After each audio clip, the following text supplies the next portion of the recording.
Hey, church family. Here we are. Zach, Kyle, Ryan.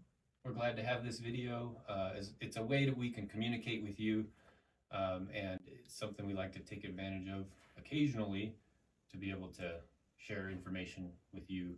And this particular video is intended to explain in greater detail about the three initiatives that we as pastors of Shepherd's Community Church are intending to lead our church through in the coming months, through the end of this year, 2024, and maybe the beginning of 2025. We reintroduced these things to you on Sunday morning, last Sunday, which was the 19th. But we'd like to share with you some more about what's led us to introduce these initiatives, and just to give you a better idea of where we're coming from, what our goals are in doing this. And the reality is we only have so much time on Sundays, so this is a good time to be able to do that, and more long form, and give you a chance in your own homes to hear from us. So Yeah, and so maybe one of the first things we should do is sort of lay out the goal behind these initiatives. What's the driving burden behind them on our part as elders? And just big picture wise, over the years, it's become more and more of a burden of ours as a pastoral team to lead our church proactively and not just reactively. So to not merely focus on just pressing needs and urgent practical needs of the moment in our church, but also to give proactive attention to more foundational issues, more foundational matters in our church that'll help us grow and thrive for many years down the road. So it's our hope that our local church would continue making disciples of Jesus, proclaiming the gospel until Christ comes again. And so that means not just today, but tomorrow, not just while we're serving as the pastors of the church, but for generations to come. Also, long after we're gone, in the event that Jesus doesn't return first. So our desire is for our church to keep growing, keep thriving, keep remaining faithful to Christ for years and years to come. But we also know that this isn't going to happen apart from deliberate preparation and proactive work on our part as the leaders of the church. Yeah, I would agree with Zach there. One of the, I guess you would call it a metaphor that Zach came up with early on when we were discussing all of these things, that this is a lot like doing maintenance in your home. The best way to keep a house, we all know, in good order and good condition is by being proactive about taking care of it. Preventative maintenance is a lot better than emergency maintenance or even corrective maintenance. And I think that is a good way to think about the initiatives that we're going to be talking about here today. These are proactive, preventative maintenance measures that we're doing to help promote the long-term health, stability, unity, and the fruitful ministry of our church. It's just a way to keep the house clean, so to speak, keep it in good working condition. That's not to say that we think that there's anything broken in our church right now by any means. There's nothing that needs to be fixed per se. It's just a way to describe that we want to keep our church standing. We want to keep it healthy and strong for many years to come. We also think that this is a good time to address these issues, to kind of tackle these sorts of things. There's a few reasons for that, and really just to shore up kind of the foundation for our church. One, our church is in a good place right now. All three of us are in agreement with that. There's a lot of good, healthy unity across the board with our church body right now. We aren't facing any large-scale emergencies or emergency-like challenges that we have in the past. Our church has endured a lot of those, and we've grown a lot as a church because of those challenges, and that's good. It's created a lot of strength and endurance in our body. And additionally, our pastoral team is very unified behind these things, which is a good thing. Our deacons are serving with excellence. They're serving well, and we're so appreciative of their ministry to our church. And so we just think right now is a good time to give attention to some of these proactive maintenance measures for our church at really kind of a broad organizational level. Yep. And so, saying all that, kind of laying the foundation, There's three specific things, matters that we've been thinking about, we've been praying over, we've been working on as pastors very intently over the last year or two, that we've targeted for improvement in three initiatives. And we want to work through those as a church in the coming months, one at a time. And but we want to present them all now up front. The first initiative is in regard to our teaching statement as a church, which currently we call our What We Teach statement, our church's teaching confession. Yeah, so specifically, what we want to do and what we've been working on is to adopt a reworked, what we see as a much improved teaching confession for our church that would replace the current what we teach statement, and it would function as the official doctrinal standard for the teaching of our church and teachers in our church.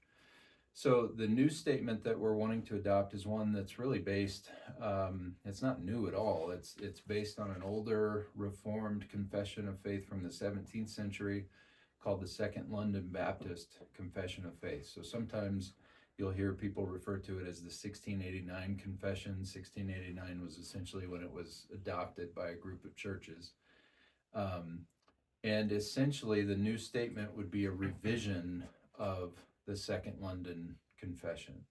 So it works with much of the language of that confession, much of the structure of that confession, while also adapting it to reflect our convictions as a more independent Bible church.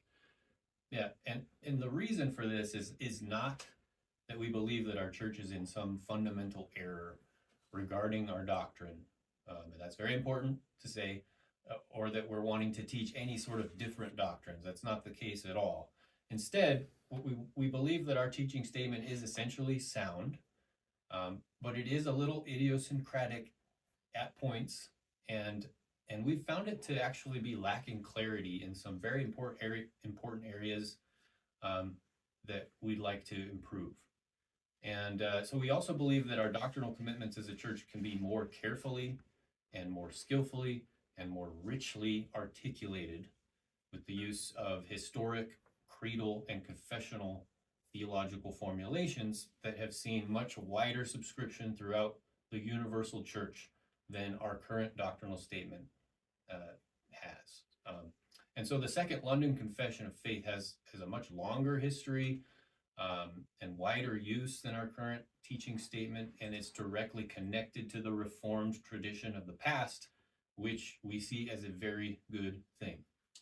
Right. And so the goal here in this whole initiative is really not to change our doctrine. It's a very important point that we want you guys to capture. It. We're not trying to change any of our doctrine per se.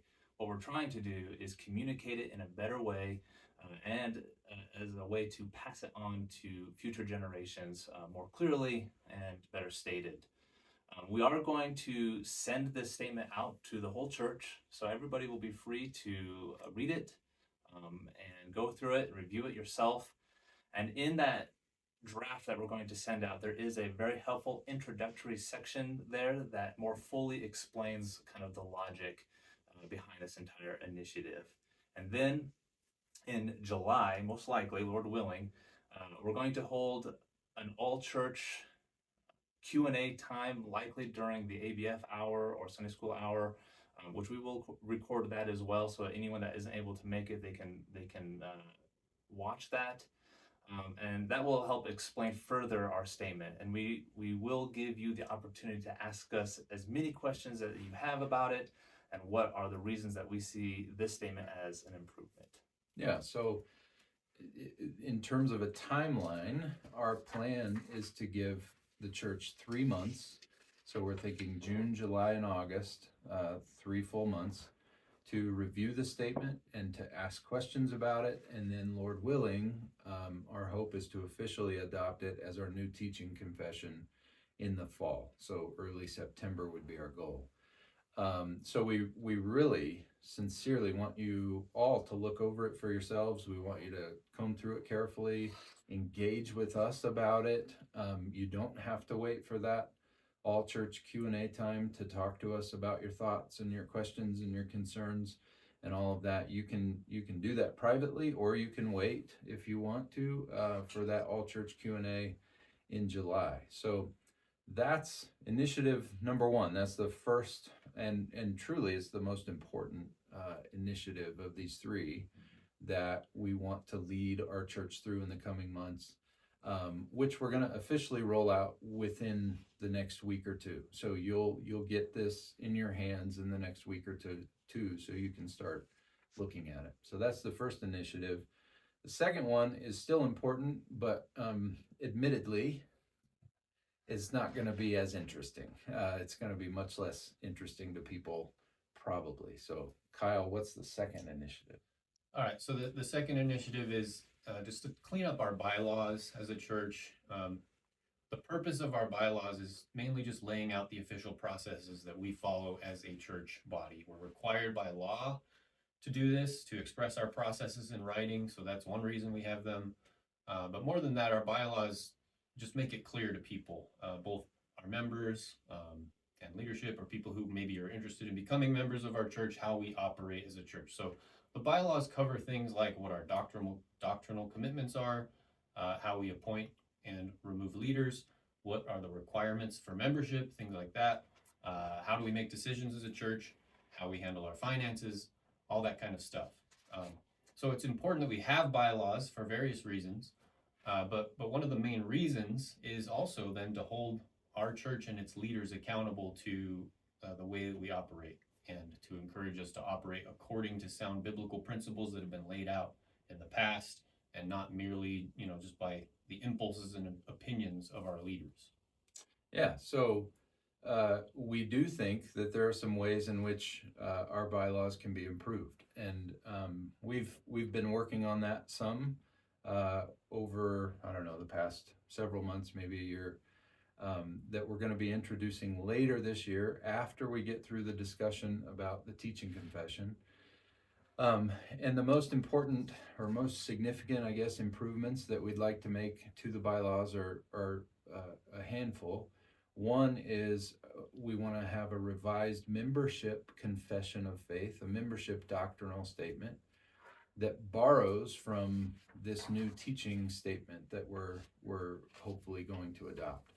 So the revised membership statement is still only going to include the 10 subjects that we have on there currently. It's not going to be teaching or requiring any different doctrine of our church members than what is currently stated. But what it's going to do is to communicate our beliefs on those 10 big subjects with language from the new teaching statement, so that there's consistency between the two, so that you don't have two just totally different kinds of statements. So that's one revision to our bylaws that we want to make. A second revision is just a simplified version of our membership covenant. So our membership covenant are the explicit commitments that our members make to one another. And if you look through our membership covenant as it's currently written, there's a lot of SCC specific language. And we want to simplify that by just using biblical language to express the commitments of membership here. So just as an example, in our current membership covenant, we have a line that says, "We agree with the membership doctrinal statement of SCC in full, affirming that it accurately reflects the teaching of the Bible and the fundamental doctrines of the faith." That's not bad, but it's SCC specific language rather than biblical language. So a revision that we'd make to that would be this. We'd say it this way instead in the new revised covenant: "We will work together for the continuance of a faithful evangelical ministry in this church as we sustain its worship, ordinances, discipline, and doctrines." So just biblical language, simplified language. Later, we'll say something like, "We will submit to the scriptures in all things as the sole infallible authority of our faith, and will gladly receive and submit to them when they are faithfully proclaimed and taught to us." So again, just kind of simplified biblical language rather than SCC specific kind of language. So that's a second revision to the bylaws that we that we'd like to make. Then a third, third most significant revision is that we want to remove, just take out entirely, the relational commitments section of our bylaws. And the reason is, Ryan has it here. It's a big old statement that maybe 10 years ago or so, we just copy and pasted and put it into our bylaws to make it clear what the relational commitments of our members are. But over time, it's just become clear to us that it's sort of unnecessary. We can still use this relational commitments statement in our membership classes. We're still going to pass it out to our members and all of that. Still use it as a guide for how we operate relationally as a church, but we don't see any reason to have it as a part of our bylaws. It just doesn't fit in terms of its nature. So we want to take that out of the bylaws. It's just unnecessary extra material. And then a fourth revision we want to make to the bylaws is we want to add some additional bullet points, I guess, to the section about removing a pastor, how to remove an elder from our elder team, so that we have a more careful process for doing that. And just to be clear, that's not due to any current situation. That's not because we want to remove any one of us from this team. It's mainly just to clarify the process we will follow in the event that a pastor does need to be removed from our team. So we've had that situation in the past. And currently, the process as it's laid out in our bylaws, we think is just too vague. It's not specific enough. It's open to subjective interpretation and application. So we want to clarify that process, just again as a preventative maintenance measure for down the road. And then another revision that no one's going to care about is just formatting changes. We want to clean it up. It's really messy. The formatting's not great, and so we want to fix that. And those are the main revisions, you'd say, that we would make to the bylaws. And ultimately, again, we're not making any fundamental changes here. We're just cleaning things up to more clearly communicate how we operate as a church. So that's the plan in terms of our revisions. Yeah, and that's all good. In terms of the timeline for these particular revisions for our bylaws, our first priority is to get through the whole initiative with our teaching statement. That's the most important thing to us. And so our plan is to introduce these bylaws revisions after we work through the teaching confession of faith. And then that will hopefully happen sometime in September. We'll have everything wrapped up with that. And then for the bylaws, we'll give 1 month for questions, for feedback. If anybody would like to read through the bylaws, you're more than welcome to. But after we receive that feedback, we'll officially adopt them sometime in October is our best estimate. So look for this bylaws revision sometime in September. If you're interested, give these revisions a look. Let us know what you think about them, and let us know if you have any questions. All right, so that's number 2. Now, the third initiative we want to introduce is truly the least eternally significant one of these 3. And yet, we expect that it will be the one most people are most interested in. And that is the discussion of taking on a new name for our church. What? And so, yeah, you've probably already heard about this, even if you weren't there on Sunday. But we're all agreed that it would be good for us to consider a name change for our church for a number of reasons. First of all, Shepherd's Community Church is not grammatically correct. And so what specifically, it has a possessive noun with no definite article.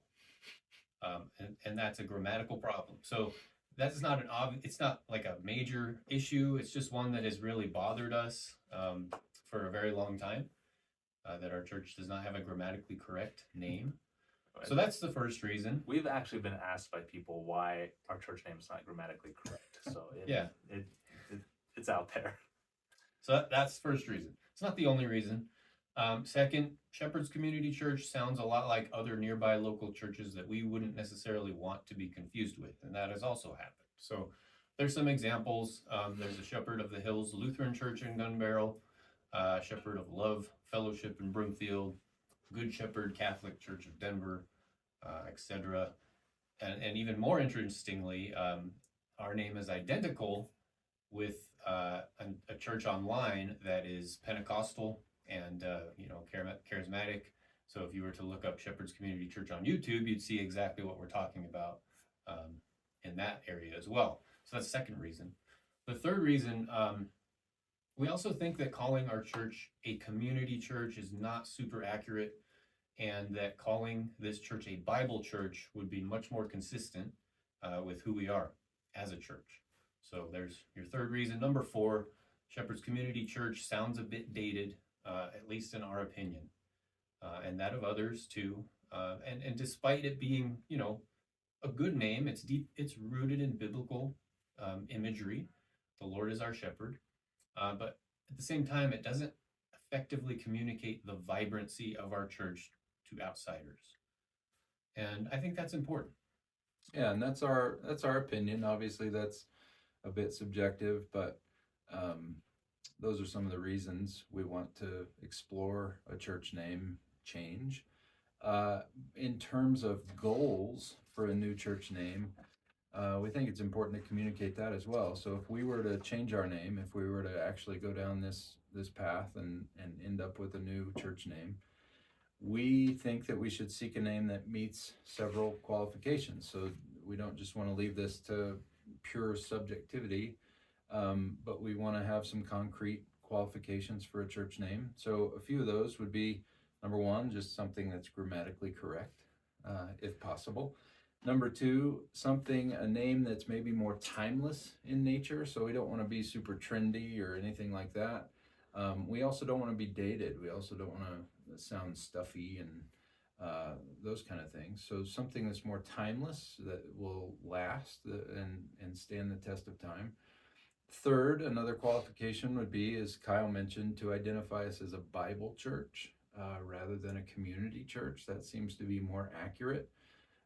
Even though obviously we still want to reach our communities with the gospel, but to call us a Bible church instead of a community church would be a qualification. And then a fourth qualification would be uniqueness, if possible, just something that maybe isn't shared by 1,000 other churches. And then fifthly, just something that maybe identifies us with our location, something that identifies us with this particular area. So make more of an effort to build a bridge, so to speak, to our unbelieving neighbors, our non-Christian friends, that kind of thing. So in terms of qualifications, those would be the main ones that we've laid out as desirable for this issue. And we've come through hundreds of options. And after thinking through it for the better part of a year or more, we currently believe, and this is where we've landed, we think that Vista Bible Church meets each of these qualifications, and we see it together as a potentially positive new name for our church. It's grammatically correct, which is a benefit, as much as a church name can be. It has a more timeless sound. We think it's clean and modern without being trendy and weird. It identifies us as a Bible church, which is a benefit. It's also unique, so we've not found any other church by this specific name, not even one. So one advantage of that is that we have some solid options in terms of a website, in terms of our web presence. The uniqueness is a benefit in those ways. And then it identifies us, broadly speaking, at least with our location. So Vista, if you look it up, it just means pleasing view, which we obviously have here along the Front Range, which is why many businesses and organizations around here use Vista in their name, which you may have noticed. So it has a Colorado feel as well, and identifies us, I think, as a church for the people of our area. So those are some of the benefits with Vista Bible Church. Yeah, and we will say, as we've discussed these things and we've talked about these things amongst the three of us, and then others in the church as well. And if we were to put all of this onto like a scale of 1 to 10, right? In terms of relative importance, this name change we feel is really kind of the least important initiative of the three that we've discussed here this morning. The teaching confession probably is like a level 10. The most important foundational document for a church is that teaching confession. That's a level 10. Our bylaws we would probably consider to be like a 6 or a 7. And the name change, as big as it might seem, is really kind of like a 2, maybe a 4 at most in terms of a scale of 1 to 10. But we do understand that the idea of a name change, that's a big change for folks, and it will probably be the most maybe emotionally charged of the three initiatives, and possibly the most controversial of the three things here. So that's why we're just kind of merely introducing this idea here today. There's no immediate changes happening. It's not like we're doing this next month. We just want all of you to have some time to kind of process this idea before we go through and make any of these changes. Yeah, and then, I think it'd probably be helpful for you as well as you're processing these things and this idea and this new name to hear a little bit more regarding like how we landed on Vista Bible Church specifically, because I think that's generally the reaction, like, why'd you choose that? So why is it out of all these hundreds and thousands of possible church names would we land on this one? And I think it's a fair question. And I think it'd be good just to say at the very outset here, like Vista Bible Church isn't really a name any of us had as our first option. So why did we end up there? And the answer is that we landed there because of the way that it meets all the criteria that we've laid out here for a church name. So there's a lot of really good and rich biblical words and images that kind of make for cheesy or corny church names, or weird sounding church names, or just dated sounding church names. And but then when you have the good, really good sounding biblical words that work best for church names, they've either been just way overused, which just makes your church, very, sort of indistinguishable from most churches out there, a lot of churches out there, or it could be confusing to our neighbors and not communicate to them what we would want to communicate to them. So, so there's some more information on that. Then when you come to Vista Bible Church, that's a name that all of us really had no objection to. So that's actually pretty significant. And so we rolled around in our minds for a while, rolled that name around, and we continue to see it as a good option. And it would be a good option for our church name. And we still like it today.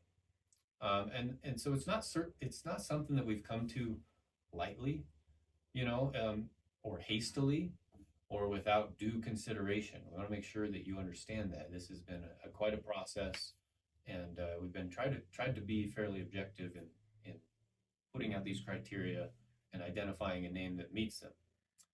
So that's ultimately why we're suggesting this change. Yeah, so any name change we know is going to take some getting used to. So what we want to do is just simply encourage you, if you're not sold on it yet, so you hear us throw that out and you're just not sure, doesn't set right with you, all we're saying right now is just give it some time. Try and do your best to process the name change apart from emotional, attachment to our current name, things like that. It's likely that many people are going to have very little reaction to the improvements, as we see, improvements to our doctrinal statements, but almost everyone's going to care about the name. We know that that's the case. We expect that that's the case, but we do just want to challenge all of us very directly along the lines of where these things fall in terms of importance. So remember, the church name is a 2 to 4, right? As Ryan said. So that means you should react to it as a 2 to 4, not as a 10, not even as a 7 or an 8. So if we find ourselves reacting more strongly to our name than to our doctrine, we should probably ask ourselves why that is. Scripture has a lot to say and commands us regarding sound doctrine, preserving and passing on sound doctrine, guarding the doctrine of our church. That's why it's a 10. The name of your church is nothing like that. So our encouragement is give it some time and also just keep things in perspective as much as possible. So what's the timeline look like for the rollout of this name change for our church? Well, of course, as I mentioned earlier, our first priority is to simply work through the adoption of the new teaching confession. That is the most important thing. That's what we're going to be focusing on over the next few months, summer and into fall. After that, as I mentioned, we're going to be looking at our focusing on our bylaws. That's going to take us probably into October, maybe early November. Then sometime in late October, maybe starting in November, we're going to start reintroducing this name change idea to you as the church, to give you whatever time is needed to discuss this as a church, and for us as elders to hear what your thoughts are on this individually and whatever it is that you might have to share in regards to it. So the absolute soonest that we would be seeking to officially change our church name probably would be sometime at the very end of this year, possibly into early next year, 2025, and so on. So again, as with the teaching confession, our plan would be to hold an all-church Q&A about this time, about the new church name. We want to hear what your guys' questions are. We want to hear what your thoughts are, of course. And we give you guys every opportunity you have to talk about that, to do so as a church. You can also always come to us privately as well, to let us know what your concerns are or what are your questions.